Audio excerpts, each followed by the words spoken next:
અમદાવાદમાં હાઈરાઇઝ બિલ્ડિંગોમાં હવે મુંબઈ જેવી પાર્કિંગ સુવિધા મળશે। એએમસીની સ્ટેન્ડિંગ કમિટીની બેઠકમાં મહત્વપૂર્ણ નિર્ણય લેવાયો।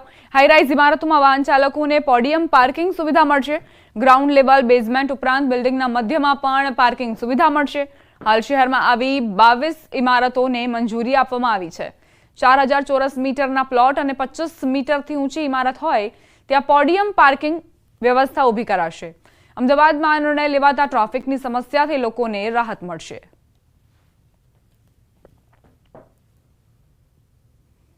सात जोन ની અંદર ટોટલ 22 ઇમારતોને પોડિયમની સુવિધા આપવામાં આવી છે। એમાં સૌથી વધારે સુવિધા નોર્થ વેસ્ટ ઝોનની અંદર 12 પ્રોજેક્ટ છે એને આ પોડિયમની સુવિધા આપવામાં આવી છે અને ત્યાર પછીના ક્રમે દક્ષિણ પશ્ચિમ ઝોન છે એની અંદર 4 આપણે વાત કરીએ કે બિલ્ડિંગોને આ પોડિયમની સુવિધા આપવામાં આવી છે। આમ પોડિયમ એ અમદાવાદમાં એક નવો કોન્સેપ્ટ છે। ટ્રાફિકની સમસ્યા સોસાયટીની બહાર વાહનોનું પાર્કિંગ ઓછું થઈ શકે। મોરબીથી મોરબીમાં રખડતા ઢોરનો આતંક યથાવત જોવા મળી રહ્યો છે। મોરબીમાં જાહેર રસ્તા પર રખડતા ઢોર ઠેર ઠેર અડીંગો જમાવીને બેઠા છે। શહેરમાં રખડતા ઢોરના કારણે અકસ્માતના બનાવો પણ વધી રહ્યા છે। આ રખડતા ઢોર વેપારીઓની દુકાનમાં ઘૂસી જાય છે। ઘણી વખત રસ્તા પર આખલા યુદ્ધથી લોકોના જીવ તાળવે ચોંટે છે। રખડતા ઢોરના કારણે લોકોના જીવ જાય તો જવાબદાર કોણ તેવા સવાલો મોરબીવાસીઓ કરી રહ્યા છે। નગરપાલિકા દ્વારા અગાઉ રખડતા ઢોરને રાખવા માટે નંદીઘર હતું, હવે આ નંદીઘર ફરી શરૂ કરવાની માંગ ઉઠી છે। એટલા બધા ઢોરનો ત્રાસ છે, કુટિયાઓનો, ગાયોનો એટલો બધો। આ બાબતમાં મોરબી નગરપાલિકાને અવારનવાર રજૂઆત કરી, કલેક્ટરને રજૂઆત કરી, ધારાસભ્યને રજૂઆત કરી, ઉપર સુધી રજૂઆત કરી, કોઈ જાતનું પગલાં લેવામાં આવતા નથી। મોરબી નગરપાલિકા નંદીઘર બનાવ્યું હતું વાવડી રોડ ઉપર, એ અત્યારે બંધ થઈ ગયું। એમાં હજારોની સંખ્યામાં ઢોર હતા, તે બંધ થતા તે ઢોરા મને એવું લાગે છે કે આ બજારમાં આવતા જાય છે। શેલા વિસ્તારની શાંતિ એશિયાટિક સ્કૂલમાં આગની ઘટનાના મામલે આખરે સ્કૂલ સંચાલકોએ વાલીઓની લેખિતમાં માફી માંગી। વાલીઓની માફી માંગતો મેસેજ સ્કૂલની એપ્લિકેશનમાં અપલોડ કર્યો। આગની ઘટનાને સ્કૂલ સંચાલકોએ મોકડ્રીલમાં ખપાવી હતી। સંચાલકોએ એમસીબીમાં ધુમાડા સાથે સ્પાર્ક થયો હોવાનું કબૂલ્યું છે। તો ગઈકાલે વાલીઓએ હોબાળો મચાવ્યો હતો। વાલીઓનો એવો આરોપ હતો કે તેમના બાળકોએ પોતાની આંખો સમક્ષ જોયું છે ધુમાડા નીકળતા અને હવે તેને મોકડ્રીલમાં ખપાવવાનો પ્રયત્ન સંચાલકો તરફથી કરવામાં આવી રહ્યો છે। કાલે મુખ્યમંત્રીએ પણ રિપોર્ટ માંગ્યો હતો અને હવે શાળાએ પોતે કબૂલ્યું છે પોતાની ભૂલ વિશે। સંવાદદાતા સંજય જોડાઈ ગયા છે વધુ જાણકારી સાથે। સંજય, સ્કૂલ સંચાલકોએ પોતાની ભૂલ સ્વીકારી લીધી છે, શું જાણકારી?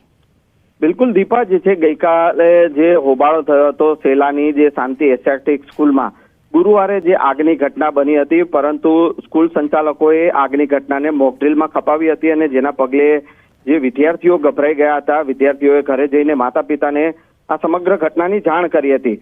જોકે સ્કૂલ સંચાલકો વાલીઓ સાથે કોઈ પણ પ્રકારનું ઇન્ટરેક્ટ કર્યું ન હતું અને તેના કારણે વાલીઓ રોષે ભરાયા હતા અને ગઈકાલે હોબાળો મચ્યો હતો અને આખરે સમગ્ર મામલે જે જિલ્લા શિક્ષણ અધિકારી અને રાજ્યના શિક્ષણ વિભાગ દ્વારા પણ જે છે તે આખા સમગ્ર મામલાને તપાસ સોંપવામાં આવી છે અને એનો રિપોર્ટ જે છે તે મુખ્યમંત્રીએ પણ આ ઘટનાનો રિપોર્ટ માંગ્યો છે।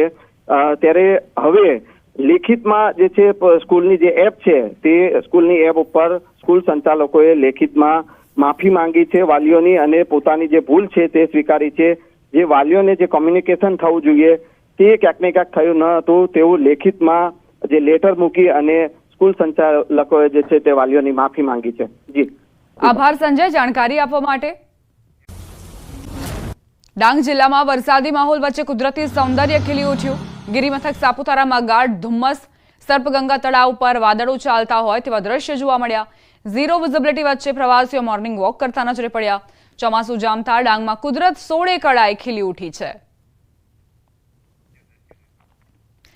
તો આહલાદક વાતાવરણ ડાંગના સાપુતારામાં જોવા મળ્યું છે અને અહીં જે પ્રવાસીઓ છે તે પણ આ ખુશનુમા વાતાવરણની મજા માણતા કેમેરામાં કેદ થયા। ગાઢ ધુમ્મસની ચાદર છવાઈ છે, વિઝિબિલિટી લો છે અને આ જે ઝીરો વિઝિબિલિટી વચ્ચે પણ પ્રવાસીઓ મજા માણવાનું ચૂક્યા નથી।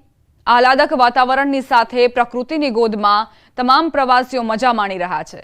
કુદરતની નજીક અને આ જે નજારો છે તે પોતાના કેમેરામાં કેદ કરીને પોતાની સાથે લઈ જવા માંગે છે પ્રવાસીઓ।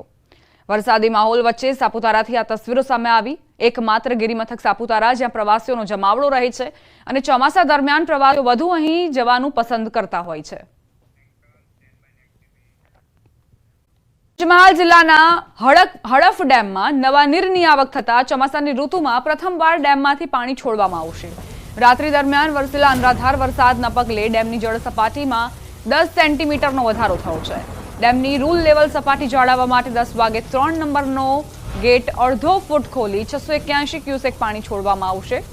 હડફ ડેમનું એક RL છે 166.20 મીટર અને હાલની જળ સપાટીનું લેવલ છે 164.40 મીટર. 24 કલાકમાં 168 તાલુકામાં વરસાદી વાતાવરણ. 23 તાલુકામાં 2 ઇંચથી વધુ વરસાદ વરસ્યો. વલસાડમાં 6.5 ઇંચ વરસાદ ખાબક્યો.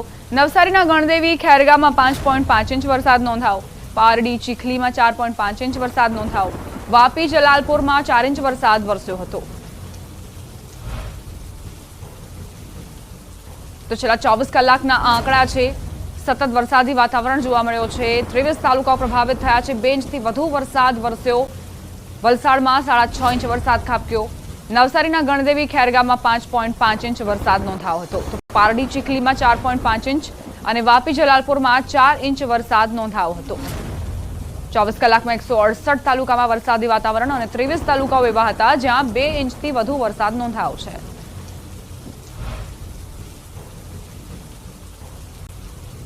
જિલ્લાના જલાલપુર તાલુકાના ખડસાળ ગામમાં વરસાદી પાણી ભરાયા છે. ગામના મુખ્ય રસ્તા પર પાણી ભરાતા રસ્તો બંધ થયો. ગામમાં પાણી ભરાઈ જવાના કારણે અનેક લોકોને હાલાકી પડી રહી છે. તો ધોધમાર વરસાદ શું વરસ્યો, ગામના રસ્તાઓ પાણીમાં ગરકાવ થયા છે, કમરસમાં પાણી ભરાઈ ગયા છે અને જનજીવન પર માઠી અસરો વર્તાઈ રહી છે. મુખ્ય રસ્તા પર પાણી ભરાતા રસ્તો બંધ થયો છે. લોકો તેનો ઉપયોગ નથી કરી શકતા અને જેના કારણે જનજીવન ખોરવાઈ ચૂક્યું છે. હવે આ પાણી ઓસરે અને મેઘરાજા વિરામ લે તેવી પ્રાર્થના સૌ કોઈ કરી રહ્યા છે, કારણ કે આ જે વરસાદ છે તે ગામ માટે આફત બનીને વરસી છે. ગામના મુખ્ય રોડ પર કઈ રીતે પાણી ભરાયા છે તેની તસવીરો જુઓ. ત્યાં જ્યાં નજર તમે કરશો ત્યાં પાણી જ પાણી જોવા મળી રહ્યું છે. કમરસમાં પાણી ભરાયા છે અને આમાં કોઈ દુર્ઘટના સર્જાય તો માણસના જીવ પર આવી પડે. ખડસાળ ગામની આ તસવીરો જ્યાં બારે મેઘ ખાંગા થયા અને ત્યારબાદ રોડ રસ્તાઓ જળમગ્ન થયા છે. લોકોના ઘરની અંદર પાણી ઘૂસી ગયા છે. લોકોના હાલ બેહાલ થઈ ચૂક્યા છે. આ પાણી ઓસરે અને જનજીવન ફરી એક વખત પૂર્વવત થાય તેવી પ્રાર્થના અત્યારે ખડસાળ ગામના લોકો કરી રહ્યા છે. વરસાદી પાણી આફત બનીને આવ્યો છે અને સતત લોકો પરેશાનીનો સામનો કરી રહ્યા છે. જીવન જરૂરિયાતની ચીજવસ્તુઓ ખરીદવા માટે પણ તેઓ બહાર નથી જઈ શકતા. સંવાદદાતા ભાવિન જોડાઈ ગયા છે વધુ જાણકારી સાથે. ભાવિન, ખડસાળ ગામમાં શું પરિસ્થિતિ, શું મુશ્કેલી? ચોક્કસ રીતે ખડસાળ ગામની જો વાત કરવામાં આવે તો ગઈકાલથી જે રીતના ધીમાર વરસાદ નવસારી જિલ્લામાં છે એના કારણે જો સરેરાશ વરસાદ નવસારી જિલ્લાની વાત કરીએ તો તમામ વાંસદા તાલુકાને છોડીને તમામ તાલુકામાં 4.5 થી 5 ઇંચ વરસાદ છેલ્લા 24 કલાક દરમિયાન ખાબક્યો છે, જેના કારણે આ પરિસ્થિતિ થઈ છે. મોડી રાતથી પણ નવસારી જિલ્લામાં ભારે વરસાદ છે અને હાલ ખડસાળ ગામની જો વાત કરે તો ખડસાળ ગામના જે નીચાણવાળા વિસ્તારો છે ત્યાં ઘૂંટણસમાં હાલ પાણી ભરાઈ ચુક્યા છે, પરંતુ વરસાદનું જેવું જોર ઘટશે ને 1 થી 2 કલાકની સમયગાળા દરમિયાન આ પાણી પણ ઓસરવાનું શરૂઆત થઈ શકે છે. પરંતુ દીપા, ઉપરવાસમાં પણ હાલ ભારે વરસાદ છે, નવસારી જિલ્લામાં પણ ભારે વરસાદ છે, જેને કારણે નવસારી જિલ્લાની અંબિકા, કાવેરી ને પૂર્ણા નદીઓ જે છે એ નદીઓમાં નવા નીરનું આગમન થયું છે. સાથે જ કાવેરી નદી જે છે જળસ્તરમાં 1 ફૂટથી 1.5 ફૂટ જેટલો વધારો થયો છે અને ખાસ કરીને જે ઊંડા છે અને આતલિયા ગામને જોડતો જે પુલ છે એ પુલ પર હાલ પાણી ફરવાની શરૂઆત થઈ ચૂકી છે. એટલે કે જો આ જ રીતના વરસાદ વરસવાની શરૂઆત રહેશે અને વરસાદ વરસે દીપાને ઉપરવાસમાંથી પણ જો વરસાદ વધુ વરસે તો ક્યાંક આ પુલ જે છે પાણીમાં ગરકાવ થઈ શકે છે અને જે આસપાસના 2 થી 3 જેટલા ગામો છે, અંદાજિત 5 થી 6 હજાર જે લોકો છે ગામના વસ્તી ધરાવતા, એ લોકોને 10 થી 15 કિલોમીટરનો ચકરાવો લેવો પડે એવી સ્થિતિનું નિર્માણ થઈ શકે એવું હાલ લાગી રહ્યું છે. પરંતુ જે રીતના વરસાદનું જોર છે અને હાલ વરસાદે જોર ઘટ્યું છે, પરંતુ હવામાન વિભાગની પણ આગાહી છે દીપા કે હજુ નવસારી જિલ્લામાં વરસાદ વધુ વરસશે, ઉપરવાસમાં પણ જો વરસાદ વરસે તો આજે ક્યાંક નવસારી જિલ્લાની 3 નદીઓમાં જળસ્તર વધવાની શક્યતા છે, જેને લઈને વહીવટી તંત્ર પણ એલર્ટ છે અને તમામ સ્થિતિઓ પર હાલ નજર લગાવીને બેઠું છે. ભાવિન, નવસારીમાં તો વરસાદી વાતાવરણ છે જ, પરંતુ ડાંગની વાત કરીએ તો ડાંગમાં કાવેરી નદી પણ સતત જળસ્તરમાં વધારો થઈ રહ્યો છે. ત્યાં શું પરિસ્થિતિ સર્જાઈ છે?